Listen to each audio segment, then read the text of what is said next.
ஒபதியா பெருமையின் வீழ்ச்சி. வேதாகமத்தில் மிகவும் சிறிய புஸ்தகங்களில் ஒன்று. ஆனால் அதில் ஒரு பெரிய எச்சரிக்கை உள்ளது. அது எதற்காக? ஒரு தேசம், அதன் பெயர் ஏதோம். அவர்கள் யார்? அவர்கள் ஏசாவின் சந்ததி. அவர்கள் சகோதர ஜனங்கள் யார்? யாக்கோபின் சந்ததி இஸ்ரவேல். சகோதரனை பார்த்து மகிழ்ந்த பாவம். ஒரு நாள் இஸ்ரவேல் கஷ்டத்தில் விழுந்தது. எதிரிகள் அவர்களை தாக்கினார்கள். அப்போது ஏதோம் என்ன செய்தது? உதவவில்லை.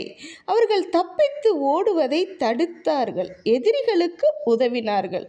அதிலும் மோசமாக அவர்கள் சகோதரர்களின் வீழ்ச்சியை பார்த்து மகிழ்ந்தார்கள். அகந்தையின் குருட்டுத்தனம். ஏதோ உயர்ந்த மலைகளில் வாழ்ந்தது. அவர்கள் நினைத்தார்கள், யாராலும் எங்களை கீழே தள்ள முடியாது, கீழே இழுக்க முடியாது என்று. அகந்தையில். ஆனால் தேவன் சொன்னார், நீ உயரமாக இருந்தாலும் நான் உன்னை கீழே தள்ளுவேன் என்று. இன்றைய வாழ்க்கைக்கு சில நேரங்களில் மற்றவர்களின் தோல்வியை பார்த்து மனதிற்குள் மகிழ்ச்சி வரும். ஆகா, இவன் அன்று எனக்கு தீங்கு செய்தானே, இவன் வீழ்வதில் எனக்கு மகிழ்ச்சி என்று.